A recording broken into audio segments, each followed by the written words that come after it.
Hindi lahat ng leader ay nasusukat sa tagal ng panunungkulan. Ang iba sa lakas ng loob at tapang na tumindig kahit mag-isa. Si Alan Peter Cayetano ay patunay na hindi kailangang mahabang panahon para makagawa ng malalim na marka sa kasaysayan. Sa maiksing yugto ng kanyang pamumuno bilang Senate President, malinaw ang kanyang direksyon. Hindi siya nandoon para maging komportable. Nandoon siya para gawin ang tama. Sa isang sistemang madalas pinapaboran ng tahimik at sunod-sunuran, pinili niya maging matapang, maging diretsyo at maging totoo sa kanyang paninindigan. Walang paligoy, walang takot at walang atrasan. Sa bawat isyu na kanyang kinaharap, dama ang kanyang determinasyon na ilabas ang katotohanan. Kahit pa may mabangga, kahit pa may masaktan at kahit pa ang kapalit nito ay batikos mula sa makapangyarihang sektor. Hindi siya nagpatalo sa ingay ng politika. Hindi siya nagpatinag sa presyon ng kapangyarihan. Dahil para sa kanya, ang tunay na leader ay hindi sumusunod sa agos. Siya ang lumalaban para baguhin ito. Kaya naman nang siya ay umupo bilang Senate President,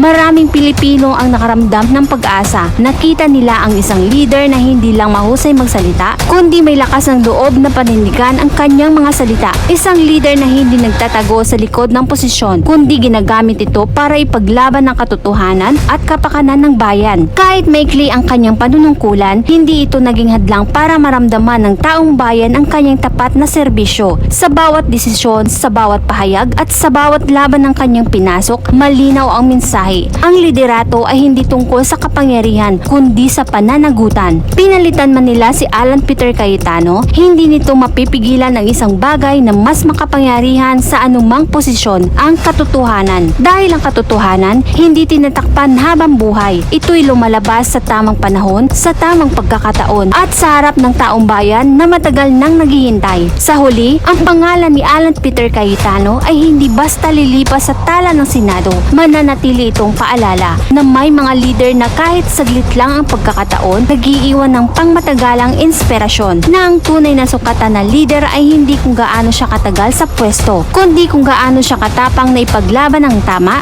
gaano siya katatag sa gitna ng laban, at gaano siya katotoo sa kanyang sinumpaang tungkulin. At iyon ang uri ng leader na hindi madaling makalimutan.